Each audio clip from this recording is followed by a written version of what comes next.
Dad, ba't iwan na lang sila sa condo patirahin? We can send a nurse there to take care of Betsy there. Alam mo, Gina, ayokong iasa ang safety ng batang yon sa ibang tao. Mas buti nandito siya, nakikita ko. Natututukan ko. At least dito may peace of mind ako. Dad, you know that I can't stand being around that woman! Huwag mo pe-personal yung kay Betsy. Ayaw mo yung mga desisyon ko. Okay? Ngayon, dapat marunong ka makisama. Dad, I'm sorry, but this is a mistake. Hayaan mo ba saktan nila tayo at sirain ulit? Kung ayaw mong masira tayo, iwanan mo na yung Gerald na yan.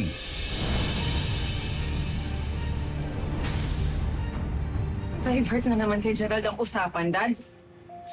Because if you can't follow your own advice, why should I?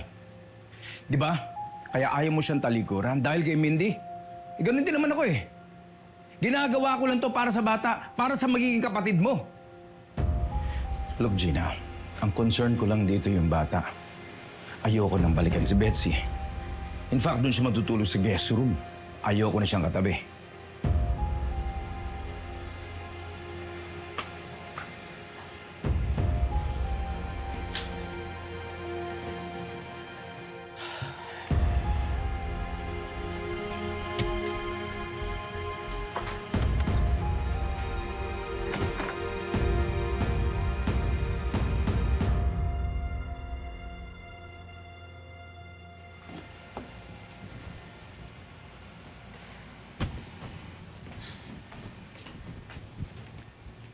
Kung papayag ng tinatato-tato ka ng ganyan ni Robert, ha?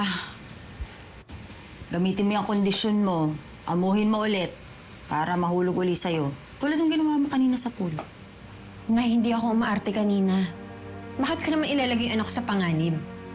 At saka pwede ba tigil-tigilan niyo na muna yung mga plano ninyo? Ayokong mabadshot kay Robert. Dapat ngayon nagbe-behave muna tayo.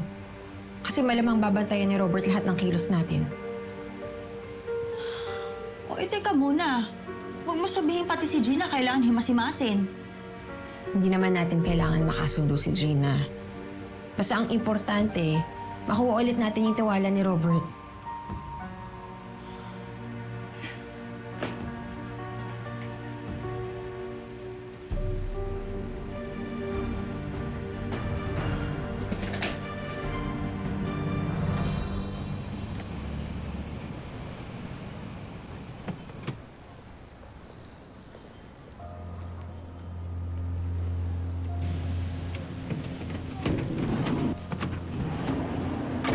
Hoy!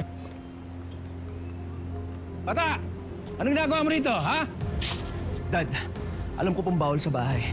Kaya nandito po para kausapin si Gina. Tsaka lang! Tantanan mo na yung anak ko! Nagsasayang ka lang ng oras! Hindi na ako mapahig na makapagkita ka kay Gina! Naiintindihan ko po yung galit niyo.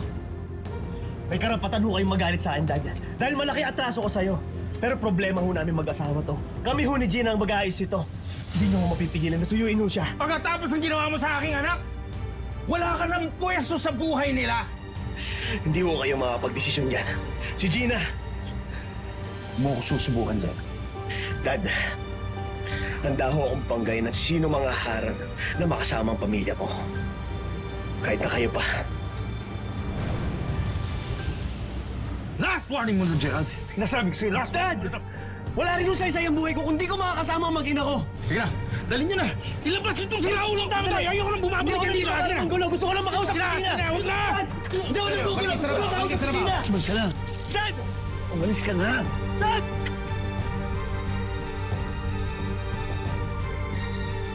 Okay lang mo kayo sa Robert? Okay lang ako.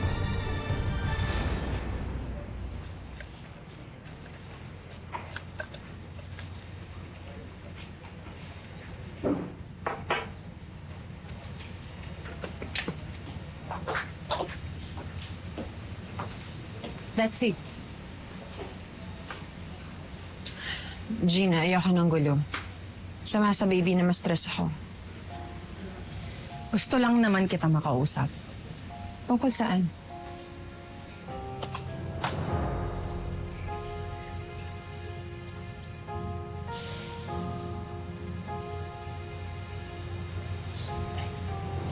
Ano yan? 10 million pesos.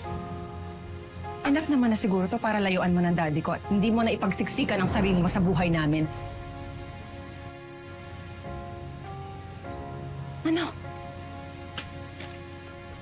Tanggapin mo na. Ito lang naman talaga hinahabol mo, di ba? Kaya huwag ka nang umarte. Kunin mo na yung pera. Take your things and leave.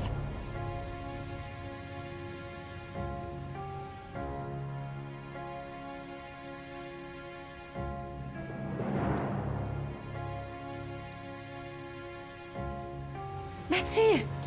Ano ba hinihintay mo? Mag-impake na kayo ng gamit. Siguro naman na sapat na to para layuan mo na ang daddy ko.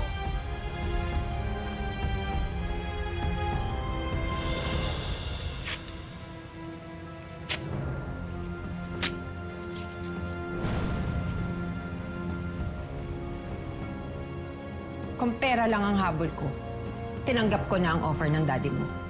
50 million pa nga ang in-offer niya sa akin eh, pero hindi ko tinanggap. Hindi kami aalis dito. At ginagawa ko to para sa anak ko, para sa future niya. Nanay ka rin, so dapat naiintindihan mo yun. Sabihin mo na lang, naliitaan ka sa offer ko. You just want more. Oh, bakit masama ba if I want more?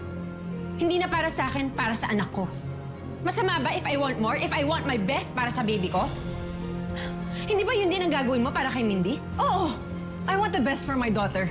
Pero wala akong tinatapakang tao. Walang tinatapakan? Sigurado ka? Hindi ba inagaw mo sa akin si Gerald? Oh my God.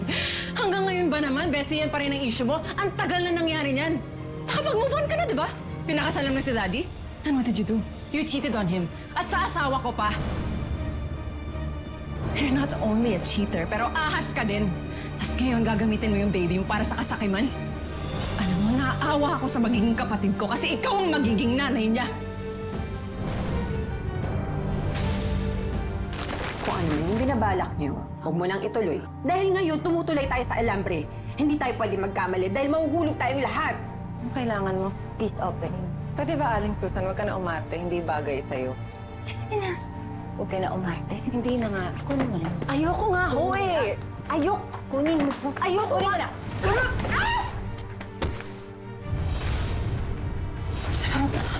Anong ginagawa mo?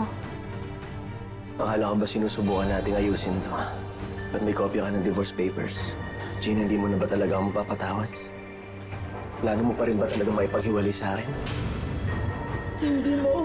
Ayoko na, Nay. Please, ayoko na. Sawang-sawa na ako. Ayoko na magpakontrol sa'yo. Gusto ko maging mabuting ina sa anak ko. Hindi ko gusto yung tono mo. Anong binabalak mo?